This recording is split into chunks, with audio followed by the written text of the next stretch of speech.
Du Trizac. L'original.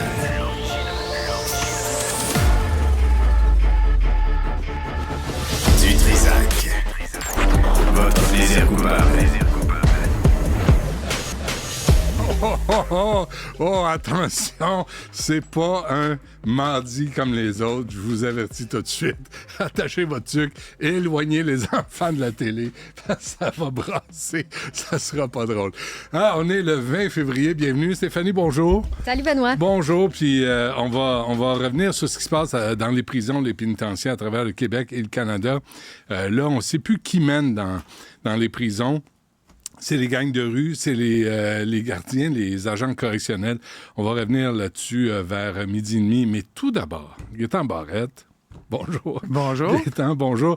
Ancien ministre de la Santé et des Services sociaux d'avril 2014 à octobre 2018 au sein du gouvernement Couillard. En effet. Ça s'arrête là. Un moment mémorable de ma vie. Parce que hier, on a fait Guillaume Hébert de l'Iris. On a sorti des chiffres. Moi, j'ai lu des affaires de 2015. Et là, il y a une mise à jour à faire parce que la Fédération des omnipraticiens est encore en négociation avec le gouvernement. Il envoie une mise en demeure à Christian Dubé. J'essaie de vous parler avant de vous envoyer une mise en demeure.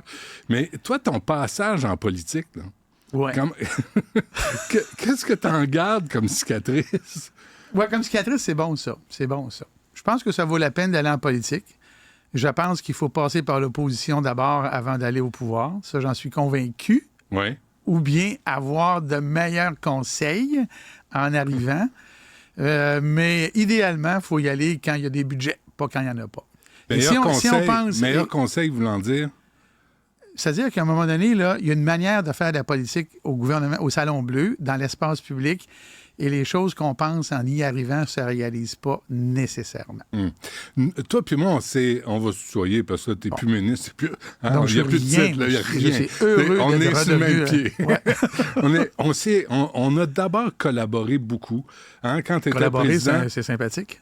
Oui, parce que quand tu étais président des médecins spécialistes de la Fédération, tu venais à l'émission chez les prix Nobel de la radio, là-bas, où tu nous expliquais où ça en était. Tu nous as expliqué, honnêtement, là, je te le dis, parce que... Puis après, toi puis on s'est chicané. On s'est chicané solide, là. Puis moi, le dialogue là, doit rester ouvert, puis ça, je te l'accorderai toujours. T'es même revenu, puis on a continué à se parler. Même plus que ça. À l'époque, quand j'étais en politique, les ministres ne voulaient pas venir à ton micro, sauf moi. C'est vrai. Parce que moi, ça ne me dérangeait absolument pas. J'ai toujours pensé qu'il fallait débattre. Ouais. Et les débats sont sains quand les choses sont dites. Et moi, j'ai toujours dit les choses, peu importe de quel bord j'étais de la clôture. Tu froissais certaines personnes. J'ai froissé un certain nombre de personnes. As-tu présenté des excuses à des gens? Une seule fois. Ah oui? Une seule qui était justifiée. Deux fois même, en fait. Deux fois qui était justifiée. Pensez... Pas des gens. Oui, il y a des gens, là, mais dans des situations politiques. Ah oui, OK. Là, je l'ai dit, là, il y a des négos, puis moi, je suis tombé sur un article avant-hier, dans le Devoir de 2015. Là, j'ai besoin qu'on fasse comme le portrait de ce qui se passe en santé, parce qu'on dépense... Il se dit n'importe quoi, ça. Merci. Puis nous, là, on est de l'extérieur. Moi, le premier, là, je suis de l'extérieur. Je connais pas la plomberie, ni le vocabulaire, ni la hiérarchie, on comprend rien. Fait qu'on va faire un quiz, Gaétan, toi puis moi, ce matin. C'est vrai ou faux? OK? Puis, y a-tu quelque chose à gagner? Le guide de l'auto. Ça t'intéresse? Hier, j'ai écouté l'entrevue, puis tu donnais des toasters. Ça que je vais peut-être partir avec un toaster. Non, mais t'es un ancien ministre, on va guide de l'auto. Un toaster à 4 toasts. À 4 toasts, OK. Est-ce qu'il y a quelque chose? En tout cas, on va voir si on trouve quelque chose. Si tu gagnes. Si tu gagnes pas, tu te retournes chez vous les mains vides. OK, d'abord, vrai ou faux, Gaétan Barrette, les négociations du Front commun nous coûtent 11 milliards de dollars pour 420 000 travailleurs. Hier, je recevais Guillaume Hébert de l'Iris. Aujourd'hui, on donne environ 8 milliards et demi à peu près 23 000 médecins. Est-ce que c'est vrai? Vrai. C'est vrai. Comment tu réagis devant ça? Parce que 420 000 face à 23 000, puis on arrive à 1 milliard près, il y a de l'argent en sacramouille qui est dépensé là-dedans. Vrai. Tu peux développer. Je peux élaborer. Merci. J'ai fait exprès. Ouais. Alors, c'est la nature des choses. C'est tout à fait correct dans les deux cas. OK, mais ce sont les vrais chiffres, parce qu'il faut partir... Absolument. Et c'est ça qui est compliqué, d'avoir les vrais chiffres. Parce que des fois, il y a toutes sortes de clauses, puis de points-virgules, puis de petits caractères. Vrai ou faux? À partir de 2006, la rémunération moyenne des médecins spécialistes a explosé passant de 240 000 à 400 000 en 2016. La même année, rémunération moyenne d'un spécialiste ontarien était de 367 000. Les médecins québécois ont dépassé les médecins ontariens. Vrai. Alors, explication. Ah, ça, c'est très simple. Comme tu le dis, je pense, pour que ceux qui nous écoutent se le rappellent s'ils ne le savent pas, en 2006, moi, je suis un nouveau président de la FMSQ, la Fédération des médecins spécialistes du Québec, et on me met là pour négocier, parce qu'il y a eu un putsch, on m'a mis là, en 2006. Tu étais président des radiologistes. Des radiologistes avant. Alors, on me met là pour négocier. Pourquoi? Parce que les médecins sont insatisfaits, parce qu'ils gagnent en moyenne 50 % de moins qu'en Ontario. Pourquoi l'Ontario? Parce que quand on regarde la moyenne de rémunération des médecins hors Québec, ça, c'est l'Ontario, le Nouveau-Brunswick, l'île du Prince-Édouard, l'Alberta, toute la gang. Ça faisait ça. C'est un point de référence. L'Ontario représentait notre point de référence parce que la moyenne hors Québec, ça donne que c'est l'Ontario. OK. Pour ceux qui nous suivent, on va prendre un exemple simple. L'Ontarien gagne 100 $, le Québécois gagne 50 $. OK? Ça, il faut retenir ça parce que tout est là. Moi, je gagne 50 $. Mon pareil, là, en Ontario, il en gagne 100 puis là, je veux le rattraper. Alors là, les gens se scandalisent parce qu'ils disent « Hey, ça n'a pas une minute de bon sens. Il va passer de 50 à 100. Il va doubler sa rémunération. » Ben oui, mais c'est parce que tu passes de 50 à 100. Les infirmières, les professeurs disent qu'ils sont 30 % moins. Ils veulent les rattraper. Ils ont raison. C'est pour ça que tantôt, j'ai dit c'est la nature des choses. Maintenant, moi, président de la FMSQ, là, j'ai devant moi quelqu'un de très connu. La madame, elle est à sa coche, je dis ça amicalement. Monique Jérôme Forget. Et je vais négocier avec elle, puis je lui dis la chose suivante. Madame Jérôme Forget, je le sais qu'on ne peut pas faire ça d'un coup. Ça n'a pas une minute de bon sens de passer de 50 à 100 d'un coup. Pas possible. Non seulement c'est pas possible, mais ce qui est raisonnable, c'est de passer de 50 à 90, parce que l'écart de richesse à l'époque était de moins 10. Ça ne peut pas être plus raisonnable que ça. Et je vais plus loin, je dis à Monique Jérôme Forget, regardez bien là, on est prêt à l'étaler sur 10 ans. 2007 à la signature, 2017. Le rattrapage. Le rattrapage. Pas des augmentations, le rattrapage. Basé sur quel chiffre? L'évolution de l'Ontario. L'Ontario, on avait fait, avec le gouvernement, on s'est entendu sur des projections.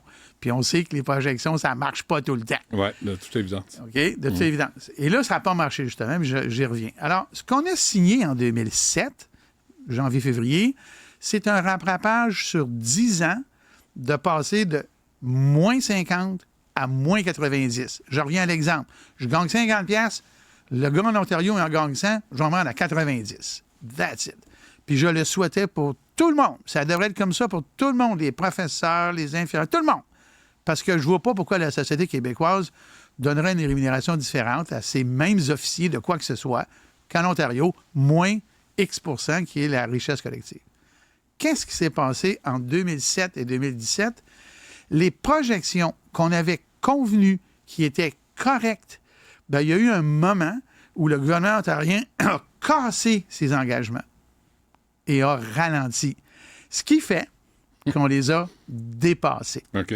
Alors, moi, quand j'étais ministre, là, j'arrive ministre, moi, j'étais des deux bords. Quand j'étais du bord des docteurs, Oui, t'étais des deux bords. il était content. Ben oui. T'es content? Toi, Moi, t'as négocié. j'ai négocié pour les docteurs. Puis après, t'es Après devenu ça, je suis ministre. arrivé ministre. Puis là, moi, j'ai un autre rôle. J'ai le rôle de fiduciaire de l'État. Puis là, je regarde mes collègues docteurs. J'ai écouté les gars, là, et filles.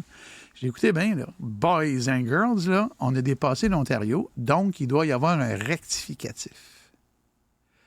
Et là, le premier ministre Couillard et son chum, Roberto Iglesias, le secrétaire général, Il est aussi médecin. qui est aussi médecin, m'ont rencontré pour me dire, garde bien, mon Gaétan, là, on a plus à craindre des docteurs en colère que de la population en colère, et on m'a débarqué du dossier. C'est ça qui s'est passé. Alors, quand on me pose la question, est-ce que j'ai eu du plaisir en politique? Oui, mais pas au complet. On va dire ça comme ça. Mais OK. une chose est certaine, là, Ouais. en 2017-18, là, à la fin, on avait dépassé l'Ontario. Maintenant, ce n'est plus le cas. Mais ce qui s'est passé Non, mais était... attends. On va continuer le vrai Ouais, faux. mais là. OK. c'est correct? Ça, Vas-y. c'est clair, là, ce que Oui, je viens oui, de compter? oui, c'est bon. Mais ça, c'était raisonnable. Oui. C'était raisonnable. Non, on comprend la situation. 2007, il y a un article de 2018. On dit que l'enveloppe pour la rémunération des médecins s'élevait à peu près à 4 milliards de dollars en 2007. Puis ça a atteint Ben oui. à peu près... ça a augmenté de 100 en Ben oui. 2018. Je viens de l'expliquer. C'est ça. pas une révélation, ça. C'est comme le soleil qui se lève le matin. Il se lève le matin et je prévois que le 20 février 2025, il va se lever à la même heure. Non, mais c'est pas comme le soleil qui se lève le matin, Gaétan. Non, là. mais c'est T'sais, ça, une négociation. On accorde, oui, de l'argent en fonction de la capacité de payer des citoyens Ah, aussi. ben exactement. Alors, c'était ça le raisonnement. Ouais. Le raisonnement était, si l'Ontario, qui est une société similaire, à part le fait qu'il parle anglais au Et Québec, plus riche est plus que riche, le Québec. ben, on peut le faire. Bon, tiens, on va prendre l'exemple extrême. À l'île du Prince-Édouard, par Terre-Neuve, là, à l'époque, là, c'était pas exactement le Klondike, là. Mais si eux autres sont capables de payer leurs médecins à cette hauteur-là, pourquoi? Et leurs professeurs et leurs C'est infirmières. la référence. La référence est OK. moins 10. OK. Moins 10. Mhm. On acceptait de ne pas les rattraper au complet parce que c'était déraisonnable. OK. Vrai ou faux? J'ai lu l'article du Devoir, je suis tombé là-dessus, 2015. Un hasard. Les médecins... Un hasard arrangé. Les médecins se verront octroyer des augmentations au moins aussi importantes que celles qui seront négociées avec les syndiqués des secteurs publics et parapublics. C'est ce que leur a promis Québec. Ça, c'est en 2015. On sort de négociations, entente de 11 milliards, augmentation de 17,5 % sur 5 ans. Est-ce que ça s'applique aux médecins? Non. Cette clause-là est tombée en 2017, à peu près, là, contrairement à ce que certaines personnes disent. C'est pas la CAQ qui a enlevé ça, c'est le Parti libéral. Et à l'époque, cette clause-là, elle avait été octroyée parce que les négociations dans le secteur public, je veux juste rappeler aux gens un mauvais souvenir, c'était 0,1111. C'est l'austérité de M. Couillard. La rigueur budgétaire. L'austérité de M. Couillard. Jean Dupuis m'a fait la même affaire. Là. Non, on ne dit pas austérité. Mais il en reste pas moins que c'était facile de mettre comme clause parce qu'il n'y avait rien. Alors, ceci étant dit, Ouais. aujourd'hui, cette clause-là n'existe plus. OK. Elle n'existe plus depuis 17, à peu près 18. OK. Ça, c'est réglé. Mais vraiment... Elle a existé. Mais trouver la réponse à cette question-là, Gaétan, c'était pas simple. C'est sûr. Parce que c'est des impressions, des « je pense que... » Mais la réponse, c'est ça. C'est non. C'est non. Parfait. Vrai ou faux?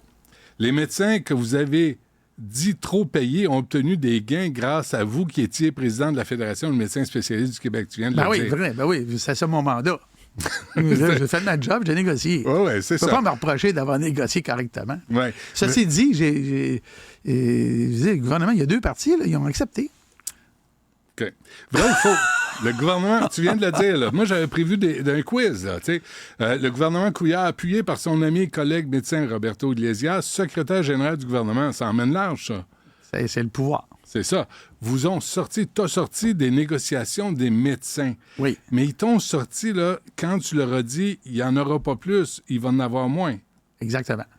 Comment Philippe Couillard a justifié ça alors qu'il coupait en éducation et il coupait partout ailleurs dans la société québécoise? L'austérité. Voilà ce qu'on appelle le côté sombre de la politique. Okay. Parce qu'en politique, ce n'est pas toujours la raison qui domine, c'est la politique. La politique, ça veut dire qu'on fait des choix qui ne sont pas nécessairement raisonnés.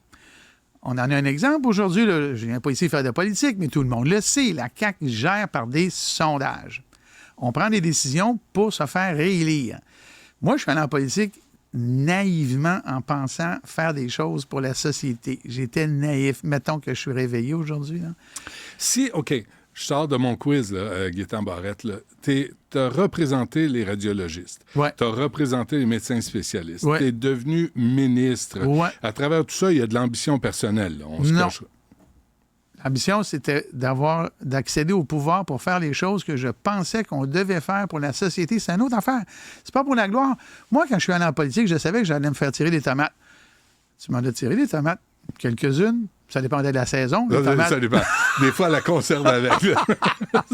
Mange-toi, Gaétan! Non, c'est ça. Alors, mais ça ne me dérangeait pas. Je savais que ça allait être comme ça. Ah oui. C'est comme quand on m'a enlevé de la négociation avec les médecins là, en 2017. Là. Qu'est-ce que tu as dit? Qu'est-ce que tu as dit? Moi, je suis arrivé avec la loi 20 puis la loi 130. La 130, c'est pour les spécialistes. La 20, c'est pour les omnipraticiens. Toutes nos analyses, toutes, il n'y avait pas de biais, de subtilité, de quoi que ce soit. Et c'est les mêmes aujourd'hui. Il y a assez de médecins au Québec. Il y en a juste trop qui sont à temps partiel. Ils ne sont pas tous à temps partiel. Il y en a trop. Il y en a trop à temps partiel. Je vais même être plus clair. On ne peut pas être plus clair que ça. On avait évalué qu'il y avait un médecin sur deux qui faisait ce qu'on demandait, et plus, et beaucoup plus. Il y en avait 1 sur 4 qui était pas loin de ce qu'on demandait. Ce qu'on demandait en passant, là, c'est 35 heures semaine, 40 semaines par année. C'est pas le goulag. C'est pas Navalny, là, en Sibérie. Oui. OK? On s'entend? Et puis, il y en avait un quart qui était loin, mais loin, il était à temps partiel, 3 jours semaine. On avait regardé ça, là, puis on avait dit, si tout le monde était sa coche et plus, parce que l'idée... À 35 heures. À 35 heures, il y a trop de médecins au Québec. Puis c'est encore comme ça aujourd'hui.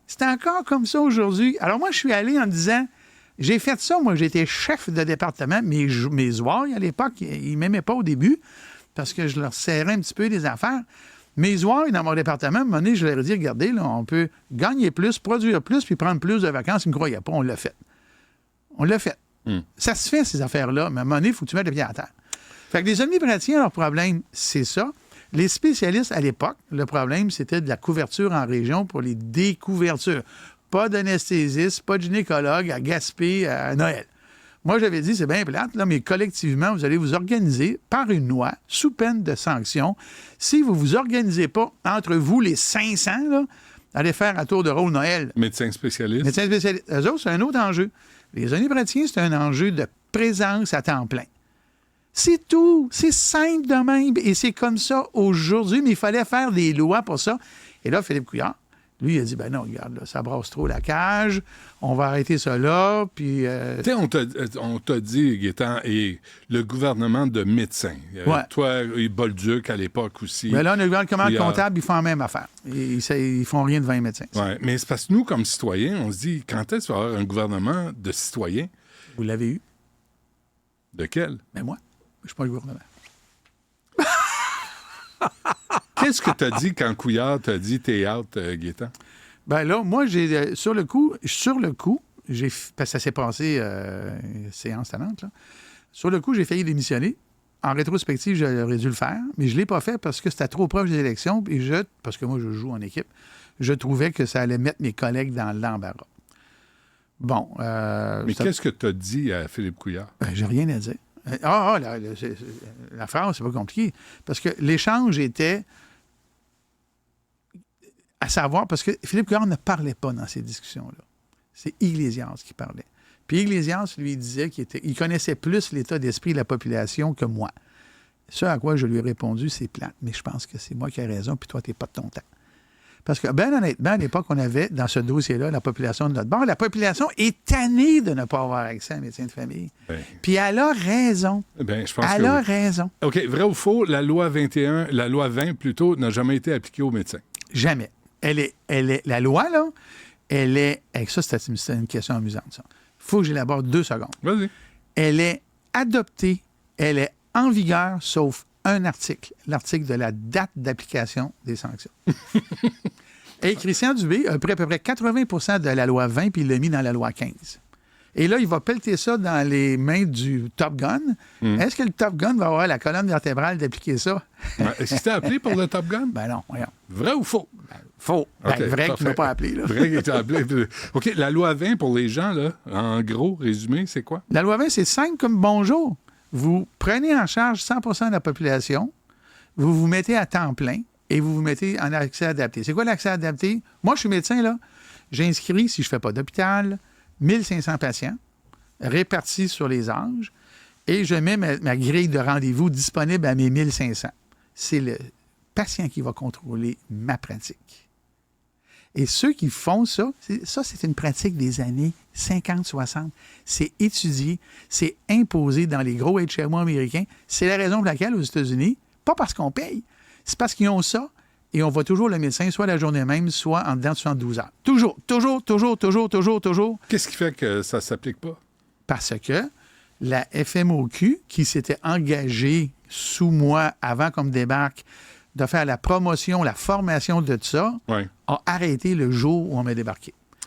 Vrai ou faux, au Québec, la rémunération des médecins, ce que Guillaume Hébert disait, est 8,2 fois plus élevé que le salaire d'un travailleur moyen. Bon, je vais dire vrai parce que je n'ai pas fait la vérification, mais c'est probablement, sans aucun doute, en fait, c'est vrai, parce que le salaire moyen au Québec, c'est 55 000, puis c'est 40. Oui, c'est vrai. OK, vrai ou faux, durée moyenne, on l'a vu, c'est confirmé, de séjour des personnes en attente sur une civière, 17h36, après tous ces milliards investis. Un instant. Ça, c'est une autre affaire.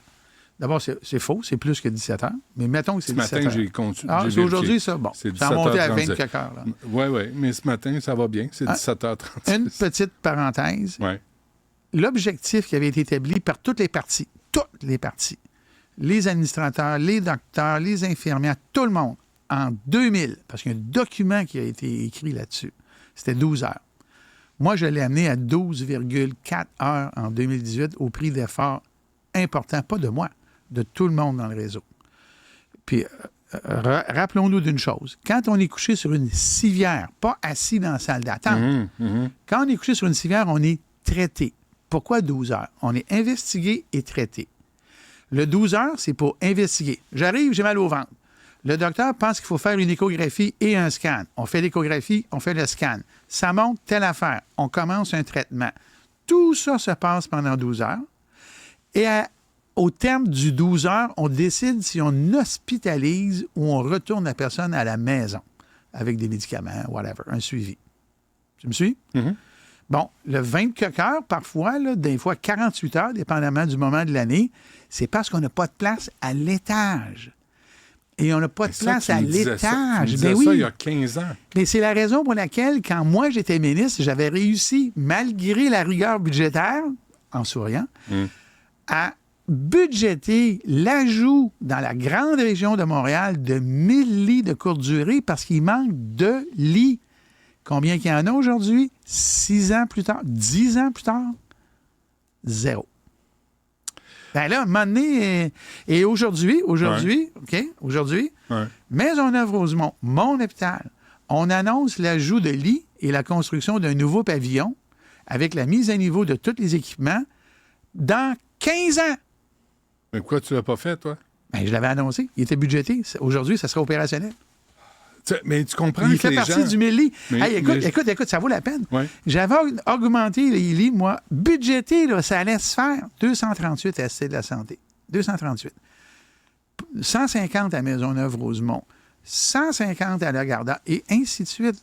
Il y avait un budget, là. Il y avait un budget pour ça.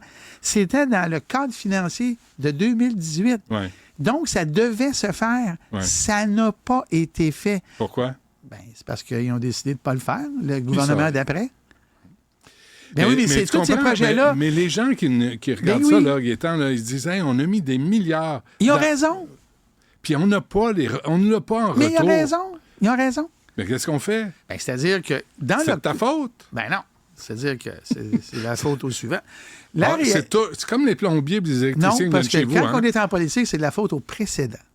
Dans mon cas, c'est de la faute au suivant. Parce qu'il n'a pas fait ce que tu avais mis Veux-tu la en liste? place. Veux-tu un autre exemple? Oui. Les ratios personnel-patient, c'était fini en 2018. C'est 1,2 milliard. C'était budgété. C'est même pas encore en application. Vrai ou faux? Conclusion, les fédérations, les syndicats de médecins sont toujours en confrontation avec les gouvernements au lieu d'être en collaboration. Faux.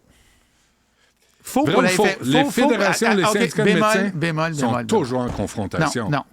Diane Franca, toi, tu sais, ça n'a jamais arrêté. Non. Docteur Amiot qui envoie une mise en demeure. Bon, ça, c'est la FMOQ. La FMOQ a deux je parle modes. des médecins. Là, en général. Non, c'est un mélange des deux. Quel rapport? 20-80? Non, je dirais la confrontation, c'est 80-20. 80 collaboration, 20 confrontation. T'es sûr que c'est pas l'inverse? Non. Parce que nous autres, on regarde ça, là, puis on dit, y a quelqu'un qui parle des patients vous de temps en parlez temps? juste... Ben, moi, j'en parle. Mais tout le monde parle d'argent. Là, on voit l'argent, puis on nous demande de l'argent. Combien de fois, moi, je suis venu ici, à ce micro, parler du manque de lits, du manque de ressources, du manque de salles d'opération, du manque de... Il y a deux sortes de médecins au Québec. Il y a les omnipraticiens et les spécialistes. Les omnipraticiens ne sont pas ressources dépendants. Le spécialiste, lui, ressources dépendant. Moi, là, Mettons que je suis un chirurgien, là. Je vais t'expliquer comment ça marche dans la tête d'un chirurgien. Là, j'espère qu'il ne m'écoute pas, là. Un chirurgien, c'est comme un chien de Pavlov, là. Tu sais, le chien de Pavlov, tout la lumière, puis il vient... Bon. Un chirurgien, tu lui donnes du temps opératoire, il vient opérer. Il est élevé comme ça. Il est entraîné à ça. Lui, là, il est malheureux quand il n'opère pas. Je dis ça amicalement, là. Tu lui donnes pas de salle d'opération. Tu ne construis pas les salles. Qu'est-ce qui t'arrive? T'attends. Puis lui, il n'opère pas. Puis il est malheureux. Puis il chiale. Puis il s'en va au privé. L'omnipraticien, lui... Non, OK, mais tu oublies de dire que les patients attendent non, je viens de le dire. 1 an et demi. Je viens de le dire. T'attends. J'ai dit... T'attends. Moi j'incarne le patient. Tu incarnes le patient. Okay, la population attend. Ouais. Moi, je connais des médecins, là, CHU à Sherbrooke, orthopédie, ils opèrent une fois par mois. Par mois? Ça devrait opérer au moins aux 2 jours. Je pensais que tu allais dire par semaine. Non. Une fois par semaine, ils sont contents. Ils sont contents, j'exagère. Mais tu là, comprends? Mais c'est ton ancien parti, là, la CAQ, là, c'est ta gang, ça, là, Gaétan, tu pourrais y retourner. C'est pas parce que je ne l'aurais pas dit. Les omnipraticiens, c'est un autre... Ben, dans le couloir, moi, je raconte tout ça. La seule personne qui ne m'écoutait pas, c'est Daniel Mercane, mais ça, c'est une autre affaire. Là. Okay. Mais les omnipraticiens, eux autres, ils ne sont pas dépendants des ressources. Eux autres, ils sont orientés vers un certain niveau de qualité de vie. Alors, ils gèrent d'organisation du travail. Oui, mais ils l'organisent en fonction de eux, pas des patients. Gaétan Barrette, je pense qu'il mérite... Je pense que tu mérites un prix. Voici le prix présenté par le patron de Cube Radio, Jeanne Collegagné. Ah, ben merci, c'est bien le gentil. guide de l'auto 2024, d'avoir réussi le quiz. Photo, s'il vous plaît, pour la promotion. S'il vous plaît, merci. Merci, ça me fait plaisir. Est-ce qu'il y a des autos électriques là-dedans? Il y a un auto de son temps, tout est là. Tu peux le garder. Merci, Gaétan. Merci, ça m'a fait plaisir. Merci. Puis s'il y a autre chose, tu reviendras nous voir. Ben moi, je refuse jamais les invitations. J'ai remarqué ça. Parfait. Merci. Bye-bye.